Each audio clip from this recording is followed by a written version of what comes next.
Friends இன்னைக்கு பார்க்குறது என்னென்னு பார்த்தீங்கன்னா நிறைய பேர் ரோஜா செடியில் வச்சுருப்பீங்க, ஆனால் மெயின்டைன் பண்ணவே உங்களுக்கு தெரியாது. இந்த வீடியோ நீங்கள் பிடிச்சிருந்தா லைக் பண்ணுங்கள், லாஸ்ட்டாக வீடியோ பார்த்து முடிச்ச பின்னால். ஏன்னா பார்த்தீங்கன்னா இப்போ காட்ட போகிற பார்த்தீங்கன்னா எப்படி நம்ம ரோஜா செடிகளே கட் பண்ணி விடணும், எப்படிலாம் நம்ம பூவை பறிக்கணும், எப்படிலாம் மெயின்டைன் பண்ணணும் எல்லாமே சொல்கிறோம். தெளிவாக பார்த்துக்காங்க ஓகேங்களா.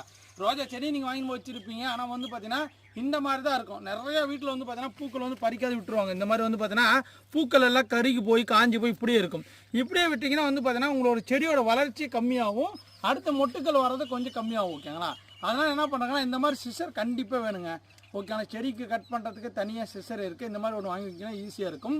ஏன்னா பார்த்தீங்கன்னா இங்கே பாருங்களேன், இந்த மாதிரி துளிர் வர இடமா பார்த்து நம்ம கட் பண்ணுங்க பாருங்கள். இப்படி நல்லா பார்த்தீங்கன்னா ஷார்ப்பாக கட் பண்ணும், ஒரே டைம் கட் பண்ணுற மாதிரி. ஏன்னா பார்த்தீங்கன்னா நம்ம நார்மலாக கையில் இல்லைனாங்கன்னா இந்த மாதிரி செடியெலாம் பார்த்தீங்கன்னா ரோஜா செடியெலாம் அந்த மேலே இருக்கிறது எல்லாமே கருகின்னு காஞ்சி போய் வர ஆரம்பிச்சிடும். அதனால் கண்டிப்பாக சிசரில் தான் நீங்கள் கட் பண்ணுங்க பாருங்களேன் இப்படி ஓகேங்களா. இந்த மாதிரி எல்லாமே கட் பண்ணி விட்றணும். ஃபஸ்ட்டு பார்த்தீங்கன்னா இந்த மாதிரி அழகாக கட் பண்ணிடுங்க. அப்போ தான் பார்த்தீங்கன்னா அடுத்து பிரான்ச் வரத்துக்கும் அடுத்து இது, ஏன்னா பார்த்தீங்கன்னா இந்த சத்து ஃபுல்லாக இதுக்கு போயிட்டே இருக்குது, வேஸ்ட்டாக போகும். அப்போ தான் அடுத்து மொட்டுக்கள் வரும்போது தான் சத்துக்கள் நல்லா பெரிய ஃப்ளவராக உங்களுக்கு கிடைக்கும் ஓகேங்களா. கண்டிப்பாக இந்த மாதிரி கட் பண்ணி விட்றணும் பாருங்கள். இப்போ நீட்டாக இருக்குது பாருங்கள் ஓகேங்களா. இப்போ பார்த்தீங்கன்னா அழகாக நீட்டாக இருக்கும். இப்போ பார்த்தீங்கன்னா ஒரு சிலர் பார்த்தீங்கன்னா செடி நல்லா புஷ்ஷியாக வளரணும் அப்படின்னு ஆசைப்பட்டீங்கன்னா தாராளமாக பார்த்தீங்கன்னா இந்த மாதிரி பிரான்ச் இருக்குது பாருங்கள். இந்த மாதிரி பிரான்ச்சில் இந்த மாதிரி துளிர் வருது பாருங்கள். இங்கே பாருங்கள், ஒரு இலைக்கு சென்டரில் துளிர் வரும். இந்த மாதிரி இடமா பார்த்து நம்ம கட் பண்ணுங்கன்னா இன்னும் நமக்கு நிறைய பிரான்ச்சஸ் வர ஆரம்பிக்கும் ஓகேங்களா. இது மட்டும் இல்லைங்க, இப்போ எக்ஸாம்பிளுக்கு பார்த்தீங்கன்னா நிறைய செடிகள் இந்த மாதிரி தான் வந்திருக்குங்க பாருங்கள். இது பார்த்தீங்கன்னா ஃபேண்டா ஆரஞ்சு செடி இங்கே பாருங்கள். இதில் பார்த்தீங்கன்னா பிரான்ச்சே இல்லை. இங்கே பாருங்கள், இந்த இலையெல்லாம் பாருங்கள் ஒரு சுருண்டு போன மாதிரி ஆயிடுச்சு. கம்பல்சரி இந்த மாதிரி ஆயிடுச்சுன்னா நாம் என்ன பண்ணால் இதுலேருந்து ஒரு 2-3 ஸ்டெப் விட்டு நல்லா பார்த்தீங்கன்னா ஒரு ஸ்டெம் 1 2 3 4 இலை விட்டு இந்த மாதிரி கட் பண்ணிடணும்.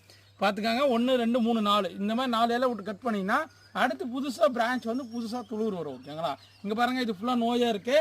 இதில் எதுவுமே பார்த்தீங்கன்னா இந்த சென்டரில் இலைக்கு சென்டரில் இந்த கண்ணு மாதிரி தெரியும் ஓகேங்களா, குட்டி குட்டி. அது எது முளைப்பு வருது எது இங்கே பாருங்கள், இங்கே வருது பாருங்கள்.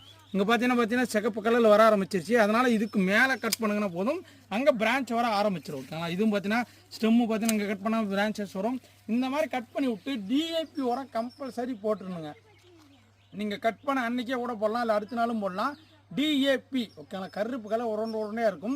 அது ஒரு ஸ்பூன் அளவு சுற்றியும் போட்டு விட்டிங்கன்னா போதும், செடி அடுத்து ஒரு 5-6 நாள்லேயே பார்த்தீங்கன்னா துளிர் நல்லா வரும், கருன்னு வரும். இதுதாங்க ஃபஸ்ட்டு டிப்ஸு. இதே மாதிரி வீடியோ ஃபாலோ பண்ணிக்காங்க. அடுத்தடுத்து ரோஸ் செடியான டிப்ஸ் வந்துகிட்டே இருக்கும். பேஜை ஃபாலோ பண்ணிக்காங்க. அடுத்த வீடியோ சந்திக்கலாம். Bye bye.